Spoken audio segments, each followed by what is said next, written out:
Hello friends, welcome to the new episode of my channel. আমি অরিত্র। তো recently একটা controversy দেখা দিচ্ছে সোশ্যাল মিডিয়াতে। সেটা হচ্ছে যে নমিত মালহোত্রা, যিনি হচ্ছেন প্রাইম ফোকাস ডাবল নেগেটিভের মালিক আর কি, সিইও। তো তার 70% স্টেকস রয়েছে কোম্পানিতে। তো তিনি রামায়ণ যে ছবিটা আসছে, নিতেশ তিওয়ারি ডিরেক্ট করছেন, রণবীর কাপুর, ইয়াশ এবং সাই পল্লবী রয়েছে লিড চরিত্রে। তো সেই ছবির প্রডিউসার তিনি। তো তিনি একটা পডকাস্টে এসে বলেছেন যে ছবির বাজেট হচ্ছে 4,000 crores, মানে $500 million, which is equivalent to 4,000 Indian rupees, 4,000 crores Indian rupees আর কি। এটা তিনি বলেছেন এবং তারপর থেকে অনেকে বলছে এটা মার্কেটিং গিমিক, অনেকে বলছে যে না ঠিকই বলছে, পুরো ওয়ার্ল্ড মার্কেট টার্গেট করছে ইত্যাদি। তো এরকম বিভিন্ন রকমের আমরা কথাবার্তা শুনতে পাচ্ছি। তো এই নমিত মালহোত্রার লোকটা কে আসলে, ঠিক আছে? এ যে পডকাস্টে এসে এই যে অস্কার জেতার দাবিটা নিজে করছে, ঠিক আছে, যে আমার কোম্পানি এতগুলো অস্কার জিতেছে, মানে সেই যেন জিতেছে এরকম আর কি দাবি করছে। এবং এই ধরনের যে বাজেটের কথা সে বলছে, এটা কি আদৌ সত্যি, সেটা নিয়ে আমরা এই ভিডিওর মধ্যে মূলত আলোচনা করবো। তো সব থেকে প্রথমে বলে রাখি যে এই যে বাজেটটা বলা হচ্ছে 4,000 কোটি টাকা, মানে $500 million, মানে অ্যাভেঞ্জার্স এন্ড গেমের থেকেও বেশি বাজেট, বা আপনাদের যদি বলি অ্যাভেটারের থেকেও বেশি বাজেট, দুটো পার্ট মিলিয়ে $500 million, which is huge for an Indian film. এবার এই যে ছবিগুলোর আমি এক্সাম্পল দিচ্ছি, অ্যাভেটার বলুন বা আমাদের এন্ড গেম বলুন। প্রথম কথা, আপনারা যদি এই পুরো পৃথিবী জুড়ে যে ছবিগুলো আর কি হাইয়েস্ট গ্রসিং ফিল্ম দেখেন, জেমস ক্যামেরনের অবতার এখনো 1 নম্বরে আছে। এন্ড গেম বলুন বা যে কোনো ছবি, জেমস ক্যামেরনের ছবিগুলো যদি আমরা সরিয়ে দিই, বাকি ম্যাক্সিমাম ছবি হচ্ছে ফ্র্যাঞ্চাইজ ফিল্মস। পার্ট 2, পার্ট 3 সব ওই লিস্টের মধ্যে যা যা ছবি আছে সবই কিন্তু এই সিকুয়েল ফ্র্যাঞ্চাইজ ফিল্মস। ইভেন যে চায়নার যে ছবিটা নিনজা, ওটাও নিনজা 2টাই ওরকম $2.2 billion রোজগার করেছে। আর চায়নাতে যেহেতু 90,000 প্লাস স্ক্রিনস রয়েছে, তাই জন্য। তো এইটা হচ্ছে প্রথম কথা, যে ফ্র্যাঞ্চাইজ ছবি হলে তাহলে এটা হতে পারে। জেমস ক্যামেরনের ব্যাপারটা আলাদা, ঠিক আছে। সে টাইটানিক যখন করেছিল, টাইটানিকে এমন রেকর্ড তৈরি করেছিল যেটা বহুদিন লোকে ভাঙতে পারেনি আর কি। এবং জেমস ক্যামেরন সেই লেভেলের ছবি বানিয়েছে এবং ওইগুলোর কিন্তু পুরো পৃথিবী জুড়ে ব্যবসা করেছে, মানে পুরো গ্লোবাল মার্কেটে, পুরো পৃথিবীটাই হচ্ছে ওদের মার্কেট। সেটা হলিউড ফিল্মের ওই রিচটা আছে এবং সেখানে প্রত্যেকটা জায়গায় ব্যবসা করেছে। টাইটানিক মানে ইন্ডিয়াতেও হিউজ ব্যবসা করেছে তখন যখন বেরিয়েছে, বা অ্যাভেটার এখানেও হিউজ ব্যবসা করেছে। এবার ইন্ডিয়ান ছবিকে প্রথম কথা দেখুন, সাউথ থেকে নর্থ থেকে দুটো বড় স্টারকে নেওয়া হয়েছে। রণবীর কাপুরকে নর্থ থেকে, সাউথ থেকে। আমরা বিজনেস অ্যাসপেক্টটা দেখছি, যেহেতু আমরা তো ক্রিয়েটিভিটি নিয়ে কথা বলবো না, আমরা বিজনেস অ্যাসপেক্টটা নিয়ে আগে কথা বলবো। তো এখানে ধরে নিন ইন্ডিয়াতে 10,000 স্ক্রিনস রয়েছে। 10,000 স্ক্রিনে কত ম্যাক্সিমাম কালেকশন কত হতে পারে, ঠিক আছে? 1200 কোটি, 1400 কোটি। আমি বাহুবলীর ক্ষেত্রে যেটা হয়েছিল, সেটা একটা ম্যাসিভ, বাহুবলী 2 এর ক্ষেত্রে ম্যাসিভ হয়েছিল। তো সেটা মিলিয়েও টোটাল কত কালেকশন যেতে পারে? 1200, 1300, 1400 কোটির বেশি পসিবল নয়, ঠিক আছে। এখানে অত স্ক্রিনসই নেই, ঠিক আছে। এবং প্রচুর পপুলেশন আছে যারা ছবি দেখতে যায় না। তো তাহলে এটা কি করে পসিবল যে প্রথম কথা আপনি 1000 কোটি, 1200 কোটির উপরে তুলতে পারবেন? প্রথম কথা, এটা হলো একটা পার্টে। সেকেন্ড পার্টেও সেম কথা। এবার হচ্ছে বাইরের যে মার্কেটগুলো আছে, ধরুন দাঙ্গাল এই যে হিউজ বিজনেস করতে পেরেছে, এটা করেছে বিকজ অফ চায়না মার্কেট, বা সিক্রেট সুপারস্টার, বা বজরঙ্গি ভাইজান, বা ইরফান খানের হিন্দি মিডিয়াম, এই ছবিগুলো চায়নাতে চলেছে। কিন্তু চায়নাতে যখন বাহুবলী রিলিজ করেছিল, সেই ছবিটা কিন্তু একেবারে চলেনি। তার কারণ আছে। প্রথম কথা হচ্ছে, চায়নাতে একটা টাইমে না হলিউড সিনেমার প্রচন্ড ডমিনেন্স ছিল। ওদের নিজেদের সিনেমা মরে যাচ্ছিল, বিকজ ওরা একটা টাইম অব্দি হংকং এ মার্শাল আর্টস বেসড ফিল্ম ইত্যাদি হচ্ছিল। সেগুলো কিছু সময় ওয়েস্টে পেনিট্রেট করেছে, ব্রুসলির ছবি ইত্যাদি। বাট একটা টাইমের পর না, হলিউড যখনই স্পেকটাকেল ছবি বানাতে শুরু করলো, চায়নার মার্কেটটাকে ডমিনেট করতে শুরু করলো, ওরা তখন ভাবলো যে আমাদেরকেও ভিএফএক্স ড্রিভেন জিনিসপত্র বানাতে হবে। তো তখন থেকে দেখবেন চাইনিজ ফিল্মসে প্রচন্ড হেভি অন ভিএফএক্স ছবি হয়। ওরা ওদের মাইথোলজি থেকে বিভিন্ন জিনিসপত্র তোলে এবং সেইগুলোর উপর বেস করে ওরা হেভি অন ভিএফএক্স ছবি বানায়, এবং সেই ছবিগুলোর হিউজ কালেকশন, ঠিক আছে। তার মধ্যে দেখবেন যে টপ 10, এই যে বললাম যে highest grossing films of the ইয়ারে দেখবেন, তার মধ্যে একটা দুটো চাইনিজ ফিল্মও থাকে, বিকজ ওদের অতগুলো স্ক্রিন আছে, তো হিউজ মার্কেট, সব থেকে মানে হাইয়েস্ট নাম্বার অফ স্ক্রিনস ওই দেশেই রয়েছে। তো সেই জন্য হিউজ পপুলেশনও রয়েছে। তো সবকিছু মিলে ওখান থেকে কালেকশন করে নেয়। এবার যাতে হলিউড সিনেমাকে ওরা ঢুকতে আটকাতে পারে, তাই জন্য এটা করে। তার মানে কি, এই যে চায়নাতে ইটসেলফ যদি মানে কস্টিউম ড্রামা মাইথোলজির উপর বেস ছবি হয়, প্রচুর হয়, ওদের নিজস্ব আছে। মানে ধরে নিন এই যে নিনজার কথা বলা হচ্ছে, নিনজা 2 এই ছবিটা হিউজ ব্যবসা করেছে। নিনজা কিন্তু এই যে ক্যারেক্টারটা, এটা কিন্তু চাইনিজ মাইথোলজি থেকে এসছে।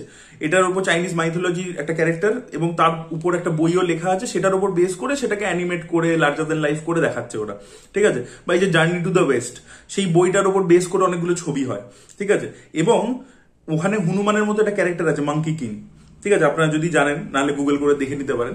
তো সেরকম কিন্তু ওদের নিজস্ব একটা মাইথোলজি আছে। তো ওদের ওখানে আমাদের এখানকার কস্টিউম ড্রামা ওয়ার্ক করা কিন্তু খুব ডিফিকাল্ট। প্রথম আপনাদেরকে যে ছবিগুলোর এক্সাম্পল দিলাম যেগুলো চায়নার বক্স অফিসে ভালো ওয়ার্ক করেছে, যেমন 3 ইডিয়টস ওখানে রিলিজ করেনি, বাট 3 ইডিয়টস ওখানে প্রচন্ড অ্যাকসেপ্টেড হয়েছিল। পরবর্তীকালে তবেই দাঙ্গাল ওরা রিলিজ করতে পেরেছে এবং সেটা অত অ্যাকসেপ্টেন্স পেয়েছে বিকজ আমির খানকে ওরা চিনে গেছিল। বাট এগুলো দেখুন প্রত্যেকটা হচ্ছে না কমেডি ড্রামা এবং এই জোনের মধ্যে খুব রিলেটেবল ইমোশন। ওরা যেটা নিজেদের কাছে যেটা ওদের আছে, যেটা ওরা বানাতে জানে, সেটা ওরা দেখতে ইন্টারেস্টেড নয়। ওরা দেখতে চাইছে কি একটা রুরাল গল্প দাঙ্গালে দেখতে পাচ্ছে, বাবা মেয়ের সম্পর্কের গল্প, সেটা ওরা প্রথম কথা ইউনিভার্সাল অ্যাপিল আছে। আর দ্বিতীয় হচ্ছে কি ওরা সেটার মধ্যে মানে একটা নতুনত্ব পাচ্ছে, সেটা বাজরাঙ্গি ভাইজানের মধ্যে পাচ্ছে, এটা হিন্দি মিডিয়ামের মতো ছবিতে পাচ্ছে, বা আন্ধাধুনও কিন্তু চায়নাতে রিলিজ করে ভালো ব্যবসা করে। দেখুন এগুলো কিন্তু কোনোটাই স্পেকটাকেল ওরিয়েন্টেড ছবি নয়। যে ছবি ইন্ডিয়ান ছবি ওখানে পারফর্ম করেছে, সিক্রেট সুপারস্টার থেকে শুরু করে দাঙ্গাল থেকে 3 ইডিয়টস থেকে, 3 ইডিয়টস মানে হলে রিলিজ করেনি বাট থ্রু ইন্টারনেট পাইরেসি হয়ে বিশাল পেনিট্রেশন করেছিল। এই প্রত্যেকটা ছবি কিন্তু কোনোটাই spectacle oriented costume drama action heavy জিনিসপত্র নয় কিন্তু, ঠিক আছে। তো তার মানে চায়নার মার্কেটে ইন্ডিয়ান কোনো ছবি চলতে গেলে সেটাকে এরকম ছবি হতে হবে, ঠিক আছে, ইউনিভার্সাল ইমোশন ইত্যাদি। না হলে কিন্তু বাহুবলী অত ভালো রেসপন্স পেয়েছে, জাপানে ভালো রেসপন্স, ইন্ডিয়াতে ভালো রেসপন্স, সব জায়গায় ভালো রেসপন্স, এই যে আর ওয়েস্টে এত রেসপন্স পেয়েছে, কিন্তু চায়নাতে কিছু করতে পেরেছে? চায়নাতে করতে পারবে না, বিকজ ওরা নিজস্ব নিজেদের কালচার আছে, নিজেদের মাইথোলজিক্যাল এর ওপর প্রচুর ছবি বানায়। এবার এই চাইনিজ মার্কেটে তার মানে এই ধরনের ছবি ওয়ার্ক করা খুব ডিফিকাল্ট, ইন্ডিয়ান ছবি। এবং এই চাইনিজ মার্কেটটাকে যতক্ষণ আপনি ট্যাপ করছেন না ততক্ষণ আপনার ওই লেভেলে বক্স অফিসও যাবে না। এই যে অ্যাভেটারের কথা আমরা বলছি, অ্যাভেটার কিন্তু হিউজ একটা কালেকশন চায়না থেকে করেছে। এই যে অ্যাভেঞ্জার্স এন্ড গেমের কথা আমরা বলছি, সেটা কিন্তু হিউজ একটা কালেকশন চায়না থেকে করেছে। তো ওখানে ওরা কি করছে, ওরা spectacle oriented mythological period drama ওরকম সব অ্যাকশন ইত্যাদি করছে, বাট ওদের নিজস্ব সুপার হিরো নেই। ওরা যে মার্ভেলের পুরো ইউনিভার্সটা, এবং মার্ভেলের ইউনিভার্স তো এক্সপ্যান্ড করে আছে না, হিউজ লেভেলে এক্সপ্যান্ড করে আছে। এই ক্যারেক্টার সেগুলো 10 বছর ধরে ওরা বিল্ড করছে, ফ্র্যাঞ্চাইজ ভ্যালু আছে। সেই ছবিগুলো গিয়ে হিউজ একটা কালেকশন, $600 মিলিয়ন প্লাস ওরা খালি চাইনিজ মার্কেট থেকে কামিয়েছে। এবার আপনি যদি এতটা কালেকশন না করতে পারেন তাহলে আপনার টাকাটা উঠবে কোথা থেকে? আপনাকে তো যা বাজেট নামিত মালহোত্রার দাবি করছে তার জন্য তো 1 বিলিয়ন বক্স অফিস হতে হবে পুরো গ্লোবাল, ঠিক আছে। এবার সেটা হওয়া কি পসিবল? সেটা হওয়া কতটা মানে বিশাল ডিফিকাল্ট ব্যাপার। কত টাকা বুঝতে পারছো? $1 বিলিয়ন মানে আপনাকে কি রেটে কোন কোন দেশে গিয়ে ব্যবসা করতে হবে, ইউরোপে চলতে হবে, আমেরিকায় চলতে হবে, চায়নায় ফাটিয়ে চলতে হবে, ইন্ডিয়ায় ফাটিয়ে চলতে হবে। এবার দেখুন হতে পারে যে ছবি এক্সট্রাঅর্ডিনারি হলো তারপরে সেটা করছে, মানাই যেতে পারে, হতেই পারে, সেটা না হওয়ার তো পসিবিলিটি নেই। এই ফিল্ম লাইনের বিজনেসটা পুরোটাই গ্যামলিং এর মতো।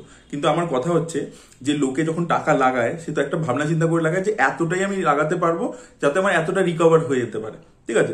এই যে 1000 কোটি অব্দি রাজামৌলির ছবি যেটা বানাচ্ছে মহেশ বাবুর সাথে, ওটা 1000 কোটি বাজেট, বা এই আল্লু অর্জুন এবং অ্যাটলি ছবিটার বাজেট হচ্ছে 800 কোটি, বিকজ এই অ্যামাউন্ট অব্দি রিকভারেবল। যে হ্যাঁ ভাই আমি 2000 কোটি টাকা মতো একটা কালেকশন করতে পারবো বা 1500 কোটি অব্দি যেতে পারবো, তাহলে মোটামুটি ওটিটি ডিল, স্যাটেলাইট সবকিছু মিলিয়ে, মিউজিক টিউজিক সবকিছু মিলিয়ে আমার 800 কোটি বাজেট যদি আমি লাগাচ্ছি, 800 কোটি টাকা সেটা তুলতে পারা যেতে পারে, রিকভার এটা পসিবল।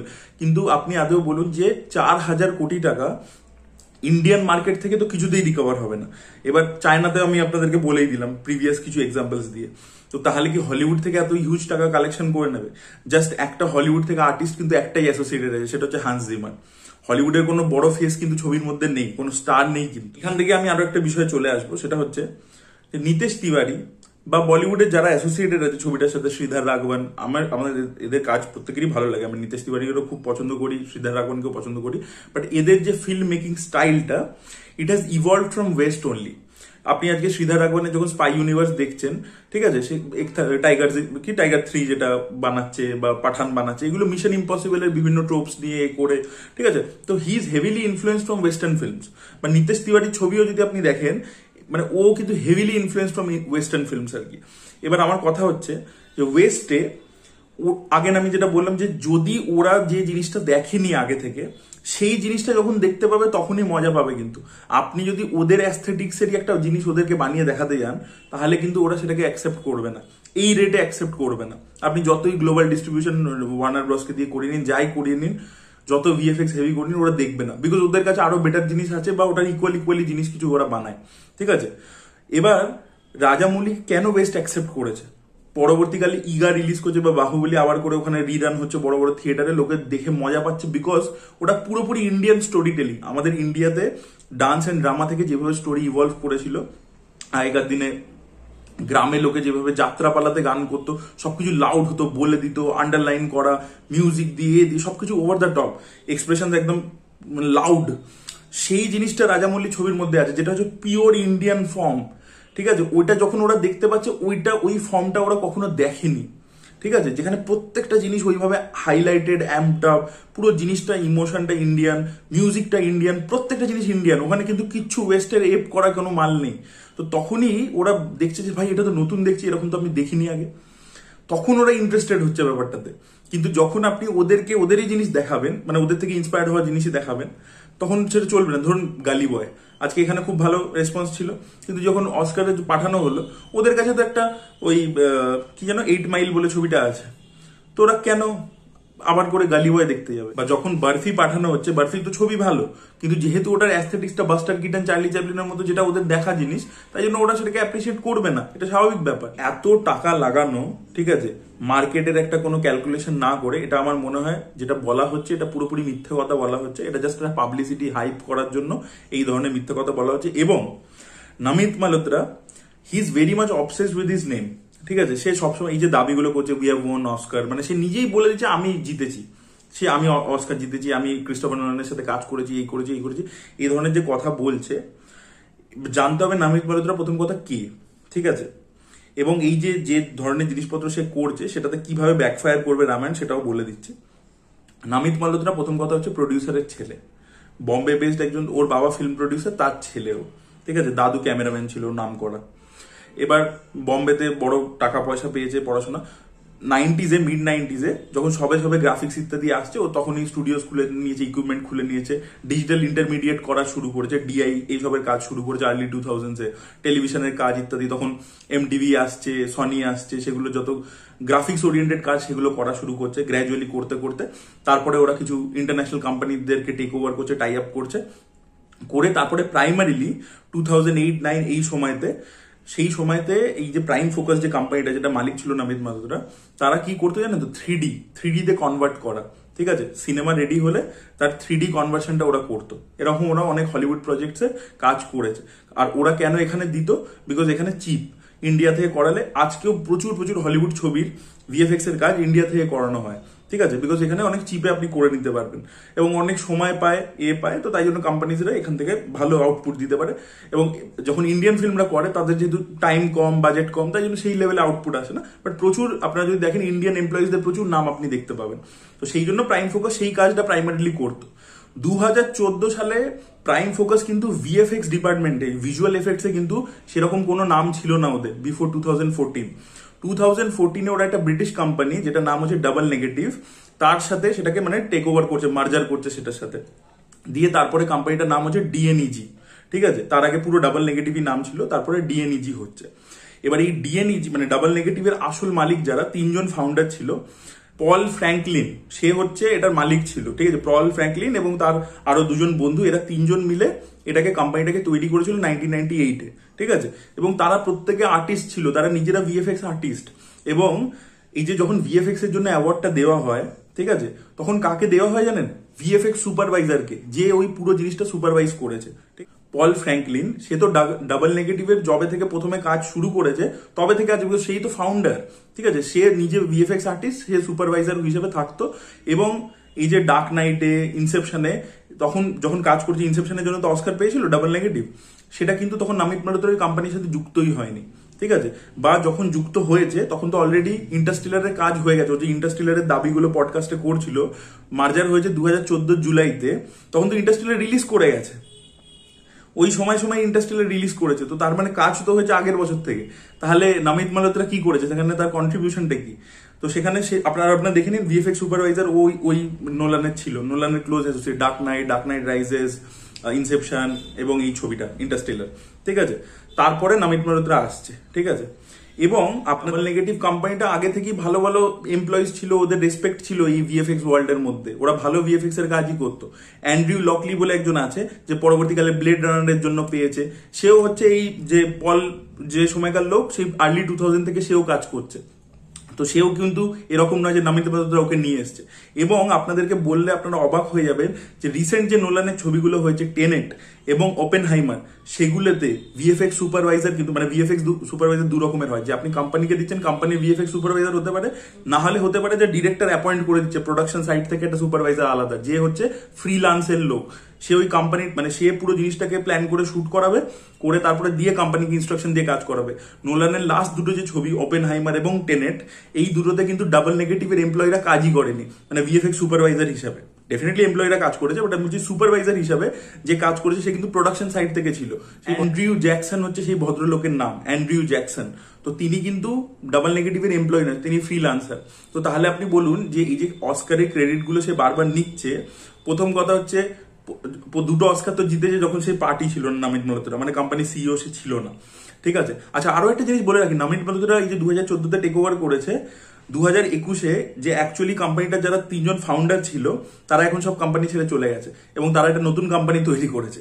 বিকজ ও প্রথমে যখন ঢুকেছিল, মার্জারটা প্রথমে হয়েছিল, ও বলেছিল যে it is a merger between equals, যে প্রাইম ফোকাস ইকুয়াল পার্টনার আর ওরা ইকুয়াল পার্টনার। বাট ওরা পরবর্তীতে ও আরো ফান্ডিং নিয়ে এসে, নামিত মালহোত্রা আরো ফান্ডিং নিয়ে এসে নিজের পার্সেন্টেজ বাড়িয়ে দিয়ে 70% করে নিয়েছে।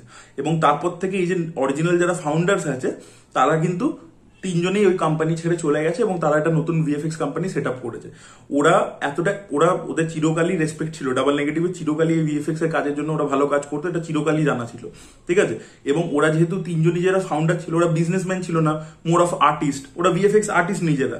তো তারা অতটা বোঝেনি যে এক্সপ্যান্ড করবো কি করে। নামিত মালহোত্রা ওদের কাছে এসছে যে ভাই আমার কাছে পয়সা আছে, আমি মার্জার ইত্যাদি করছি, প্লাস আমি তোমাকে এশিয়ান মার্কেটে পেনিট্রেট করিয়ে দেবো, ইন্ডিয়াতে প্রচুর কাজ হয়, প্লাস ইন্ডিয়াতে বাইরে থেকে যে আউটসোর্সিংটা হয় সেই কাজগুলো আমি ধরি, সেগুলো আমি তোমাদের সাথে করিয়ে দেবো, করে তাদের সাথে মার্জার করেছে। সো তুমি কিন্তু নিজে ট্যালেন্টটা প্রডিউস করে কিছু করোনি, তুমি যেটা দাবি করছো, ঠিক আছে। আর ইন্ডাস্ট্রিয়াল নিয়ে যে কথাগুলো এই পডকাস্টের মধ্যে বলেছে ওগুলো তো সব ঢপ, কারণ যতদিনে ওর মার্জার হয়েছে ততদিনে ইন্ডাস্ট্রিয়াল বেরিয়ে গেছে। আর প্রডিউসারের নাম না এই যে প্রথমে রাখা, দেখবেন এই জিনিসটা আমার খুব আপত্তি রয়েছে। প্রথম কথা হচ্ছে ছবি যেই প্রডিউস করুক, ছবি হয় ডিরেক্টরের, ঠিক আছে। আজকে যদি নিতেশ তিওয়ারি ঝুলিয়ে দেয়, সে যদি রামায়ণটা বানাতে ঠিক করে না পারে, নামিত মালহোত্রা যত টেকনোলজি দিয়ে দিক, যত যা দিয়ে দিক, ছবি চলবে না। বা রাইটিং যদি না ভালো হয়, ডিরেক্টর আলটিমেটলি কল নিচ্ছে, ঠিক আছে, তাকে জিনিসটাকে পুরো সুপারভাইজ করতে হবে, পারফরমেন্স সবকিছু সুপারভাইজ করতে হবে। তো কথা হচ্ছে নামিত মালহোত্রার রামায়ণ, এইটা জিনিসটাই ভুল। এটাই একটা মিগ্লোমিনিয়াক জিনিসের পরিচয়, যে আমি এতটা নিজেকে করছি, নিজে এসে পডকাস্টে করছি। যেদিনকে এই গ্লিমস লঞ্চ হলো সেদিনকে নিজে চলে আসছি, সেদিনকে স্টারকাস্টকে নিয়ে আসা উচিত না। প্রডিউসার ডেফিনেটলি আসবে, সামনে আসবে না তা বলছি না, কিন্তু এসে এত ঢাকঢোল পেটানো এটা কিন্তু ঠিক নয়। তো আমি আপনাদেরকে রিয়ালিটি গুলো বললাম, এগুলো শুনে অনেকে খারাপ লাগতে পারে। দেখুন, আমার গ্লিমসটা খুবই ভালো লেগেছিল। I am really looking forward to this film. Nitesh Tiwari ভালো ডিরেক্টর, আমার পছন্দের ডিরেক্টর। শ্রীধর রাঘবন আমার পছন্দের রাইটার, আমি আগেও বহুবার ভিডিওতে বলেছি। So really looking forward to this film, সবই ভালো। কিন্তু এইভাবে প্রডিউসার বাইরে থেকে এসে, ঠিক আছে, আগে থেকে জিনিসগুলোকে এত বেশি হাইপ আপ করে, আপনি যখনই 4,000 কোটি টাকা বলছেন, ঠিক আছে, মানে আপনি এন্ড গেমের থেকে বেশি বাজেট বলছেন। এবার লোকে কি আশা রাখবে, মাথায় কি নিয়ে বসবে যে ভাই তার মানে কি, এবার আপনি বারবার এইগুলো ফিড করছেন এখন থেকে, এবার লোকে বসবে যে ভাই অ্যাভাটার, এন্ড গেম এইসবের ভিজুয়াল দেখবো।